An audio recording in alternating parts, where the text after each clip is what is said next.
Welcome to the Numeracy Report. My name is Sandra Tamidurai, or Mrs. T by my students.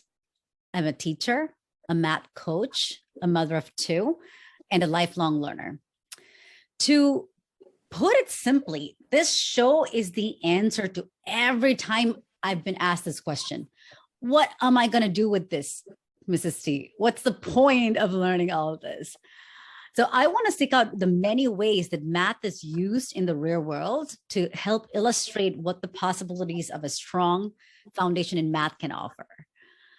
So today we have something a little bit different. This is an episode for those of you who already know you have a love for math and maybe want to see what you can do with that. Today we are speaking with Maneet, a math modeler at the First Citizens Bank.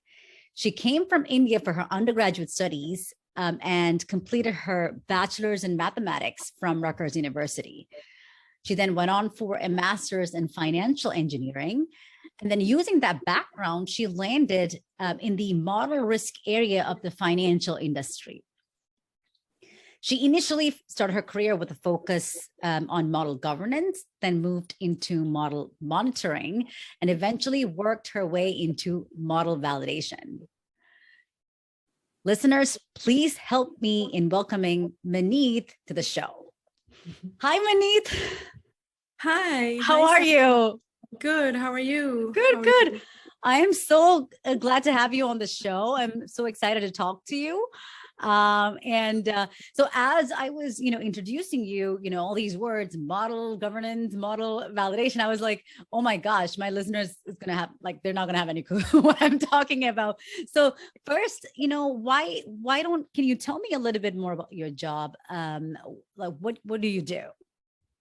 So I'm working in a bank, and they have different areas in their risk management department. Mm-hmm. So one of the areas that I'm in, and it's a very critical area to a bank, it's the model risk. So what are really models, right? Models they comprise of mathematical equations. These are decision-making tools that a company uses to forecast their losses, or the risk appetite, the risk that the bank is taking. Right. So these models ultimately are decision-making tools. These could be various different areas that are, that the company is using in different areas of the bank. So these are used by the frontline people that are out there, they ultimately end up making their decisions whether it's worth taking the risk or not. Right. So this is a very critical area, as you can see, to the bank. So I'm in the model risk department, and like you mentioned, some of the words, governance and monitoring and validations. So what are these really? Like governance, it's like a governing control body of the entire model risk. So what they do is they look at the policies and procedures overall governing it, right? The controls around the whole department. Model monitoring gets a little bit more specific because you are technically looking at the models and you are making sure that they're performing as they're intended to. Mm-hmm. So these are like periodic monitoring processes around that. Right. It could be, what goes into the model, what comes out of the model. Is the model fit for use? Or if not, then, you retire the model, you either change, you use some overlays, adjustments, make some adjustments to the model, or you just stop using it altogether. So those decisions. And then eventually, there's also one area that I missed, which I haven't been part of, as you did mention in my bio, obviously, because I haven't been part of this area. But there's also a critical area to the model risk, which is model development. So this is where the developers are building the models. They are the ones who actually build these models. So I've been in the risk department. Model development kind of goes away from the risk management area a little bit. It goes more into programming and things like that. So after that, I ended up moving into model validation, which is the other role that you mentioned in my description. So model validation is you dig deeper into the model. So you are not just monitoring like a wide area of different models that are used in different areas of the bank, but you're also basically digging deeper into what could be going on with that model. So model validation kind of looks at all aspects. So I'm looking from like the beginning of like how the developers started developing the model. Did they look at different other tools that they could have used? Is this, the best that they could come up with? And then if so, is it intended again, like, is it intended for business use? Is it safe to be used for the company? Is it performing as intended and things like that? And then if things are not going fine, you are kind of digging deep into it, like what could have gone wrong. So you really need to understand all aspects of that model to be in the model validation area. Right. So do you use a lot of math in your in your job? And if so, like what can you give me some examples of what you do, how you use it? So math is heavily used in the area that I'm in. So and you wanted it like that, right? You wanted it that way. And this is exactly where I wanted to go. So I headed in that direction. I'm in this direction. I'm very happy with what I do right now. I'm very happy to say that. Yes, like there is a lot of math that's used. So we use, for example, a lot of statistics, a lot of probability. There's, stochastic calculus. There is graph theory. There is trigonometry. There is numerical analysis. There's a wide range of subjects that are actually used in my area. So like, just to give as an example, there are some credit risk models that we work with. Now, these credit risk models are actually, they predict default, the risk of defaulting on a loan or, for an entity, for a person that the bank has loaned out the money to. So there's a risk of default. Right. Right. So these credit models are heavily based on, they use a lot of stochastic calculus. Right. Stochastic calculus, the funny thing about that is you kind of build up to that. So the calculus that you take in your, there's pre-calc, there's calc courses that you take in your undergrad, right, in college. They ultimately build the foundation for you to go forward and go for advanced calculus, right? Advanced calculus. And that is ultimately, if you do decide to pursue graduate studies in the area, you actually can take up stochastic calculus. And these use a lot of differential equations, right? Now, differential calculus also comes from calculus. You need to have the foundation to even understand, to get to differential calculus, to get to stochastic calculus eventually. So it's very interesting. That's heavily used.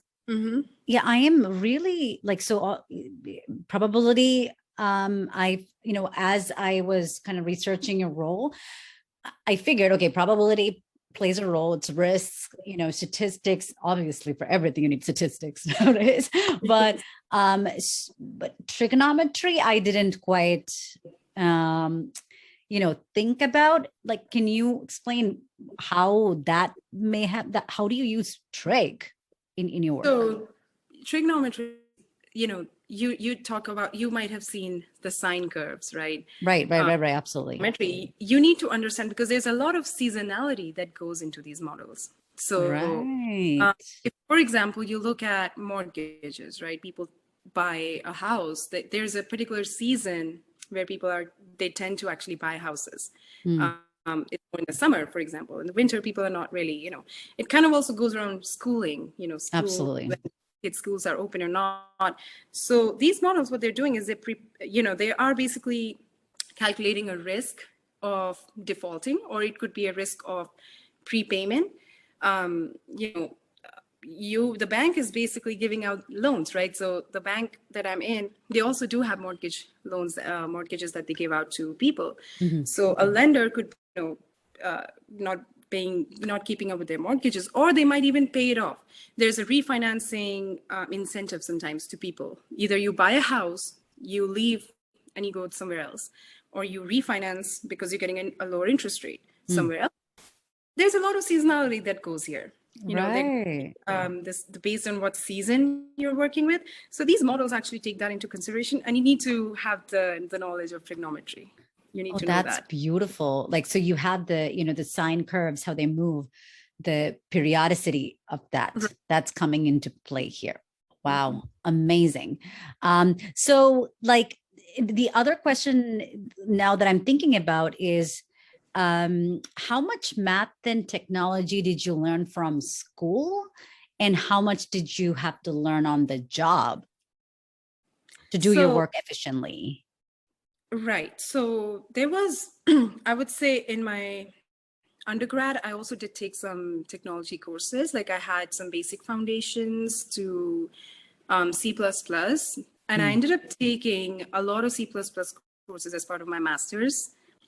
Now, I'm not really using C++ in my day-to-day job right now, but where did it really help? We are using a lot of statistical, software. Like we use R, a lot of R is used. We also use a lot of SAS. We use Python. You use Python also, I see. A lot of that. That's like day to day. I feel like everybody, like every data scientist seems to be using Python. So yeah, I think that's like main language, definitely. Is that the main language, or is R the main language, or you're using all of them? It's all of them.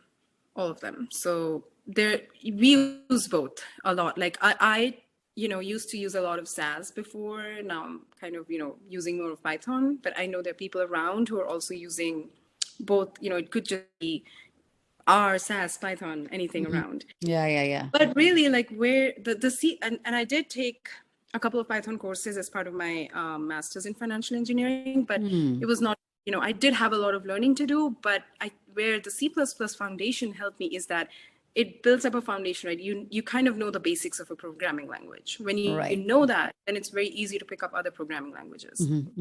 Sometimes you might not use the language that you're learning, but it's really helping you build the foundation so you could actually move on to a different language very easily. Yeah. So if you have that strong foundation of a programming foundation along with the quantitative math foundation, that really seems to help you in your job right now. Yeah, awesome. So was there any any kind of math you think you wish you knew more of before you started your career? Like actually, let's talk about high school. Do you feel like if you had learned some more math, what would you have liked to learn in high school, not in your undergrad or grad, because you use that in undergrad and grad, but in your high school, what would you have liked to know? I think I definitely have an answer to that, because I have thought about many times. I would really have liked to learn more of probability, because that is it kind of also builds into a lot of different areas. It's not just the field that I'm in. In general, it also helps you build up logic skills, right? If anything. Absolutely. But I do think I was struggling, to be honest. I struggled with advanced probability courses in my master's program. And that was like, there were some other courses that was, they were breeze to me. But probability also eventually goes into things like stochastic calculus that I mentioned before. Right. You need to have that foundation. So I do think that part that I struggle with, I wish, I had learned more of in the past. Yeah. I always think that, like statistics and probability, I really hope our, math education changes in a way where we do more of that for younger kids. Because statistics, of course, your job is like heavy math, but statistics can be used for anybody, So I always think about that, but so Maneet, so obviously you are passionate about math, right? And so did you know when you started on this math journey as an undergraduate student, did you know what you wanted to do with mathematics? So I would probably go a little bit more detail in this. I have an interesting journey on this. I have been very interested in math, as I've mentioned, like many times right now. But there was honestly a time in school, I must have been like 11 or 12 years old, when I was genuinely very interested in math, but I was not able to grasp some of the concepts. It was getting very difficult for me at the time. But I do remember not giving up. And just because I like the subject so much, I put in the extra effort, and I got extra help that I Mm-hmm. needed Mm-hmm. to get better at it. So I think that was kind of like a turning point in my life. And that's when I knew that there's only like specific, there's like things that I don't want to do with my life. There are things I want to do. And math was definitely one of those. And I think it kind of just, stuck with me throughout. So throughout my career, like throughout my time at Rutgers, I was undecided until I was in my third year. I was Mm. an undecided major, but I had taken a couple of math courses already just because I was interested, right? And I remember thinking, okay, you know what? Let's just major in math. I don't know where this is going to take me. So I did that, and I was not very clear with what I was going to do with it, but just went with it because I loved it so much. Yeah, yeah. And so how did you like come across, did you, when you graduated with the bachelor's in math, did you know you wanted to go into math modeling? Or like how did that come about? I didn't know, honestly. When I graduated with a bachelor's in math, I had taken up a course in financial math at the time in my final year at Rutgers. Mm, I had some idea that maybe this is a field I would like to explore, but at the time I just I remember just working for a year or two or a couple of years. I can't remember how many years I worked for, but I do remember I just needed the money at the time, and mm. you know what, I have just graduated and I need to earn some money. I need to Yeah, get it you're an international student too. So yeah. right, and I have spend a lot of money. So my goal at the time was to just start working, but somewhere in the back of the mind I knew that I kind of want to explore this field. And I think that's when I started exploring like financial math programs, and I found one which was close by. Like I was working in New York at the time, and I found this really good financial engineering program in Baruch College of New York. So that's how I just ended up there, and just ended up pursuing my grad studies in that. Right. So, see, that's very important to me because I mean, you and I kind of talked about this a little bit before, which, for me also as a math major, I was like, I just knew I wanted, I liked math, and I also like teaching. So it took me in that path.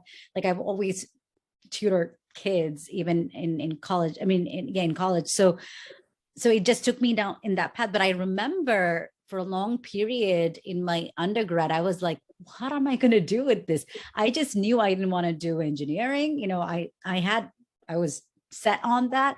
So this is important to me, like to hear from you. And that's why I really wanted to have you on the show, because I want to showcase to kids who are passionate about math the different things that are out there. It's not just engineering or earning a PhD or going into math education. So I'm really happy to have you on here, and the conversation we've had so far has been amazing. But so now, is this some advice you would give to a current math student who is perhaps interested in your profession?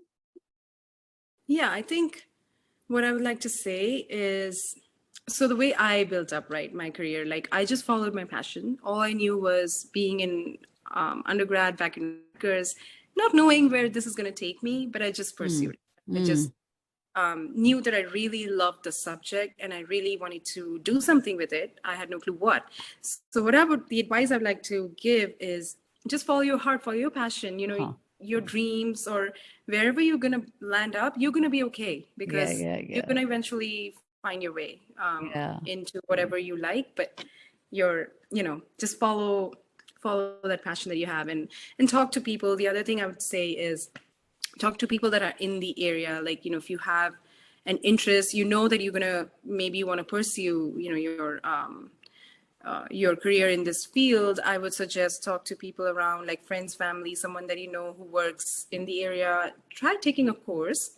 I do remember I took a financial math course back in Rutgers at the time, and that really got my interest into the field. I Yeah. had to do before that. Yeah, I love that, Maneet. I think that is very important. Following your heart and passion, I feel is key, because then you may not know like where exactly it's going to take you, but Right. if you follow your heart and passion, it will take you in the direction where you want to go. So I love that. And so yeah, I'm really enjoying this conversation. But I always like to kind of wrap up the show by asking my guest, is there anything you'd like to say to a teacher who's had an impact on your life? I have had multiple teachers in my life. I can't even like count right now. I mean, probably I can count, but I've had teachers back from middle school, high school. I've had teachers in college. I've had also teachers in master's program that really have made a difference, I think, because they're just seeing them so passionate about the subject, and especially if there's a female teacher, I'm Yeah. always so drawn to like female mathematicians, because that's not very Not it's common. still not very common in the industry, even right now where I Yeah. work. Like, it's not, this is an area where I think we need more females coming in. But Right. I think in general, like, it's just multiple teachers, I think, that have made it. Yeah. Yeah, I'm so glad to hear that, Maneet. So, I mean, I really enjoyed talking with you, and would love to connect. I love connecting with folks who are passionate about math and confidently, who are using it to build our world. So, thank you so much for your time, Maneet. I really appreciate it. Thank you, Sandra. I Yeah. really appreciate you also taking out your time to talk Yes, about. I mean, a fellow, passionate learner and user of math, of course, I would, I would not waste this opportunity. So I love it. So for those of you listening, if you enjoy the content, please make sure to subscribe, and please make sure to share this with any math students, teachers, or parents who may find it useful. Until the next episode, adios. All right. Bye bye. Adios.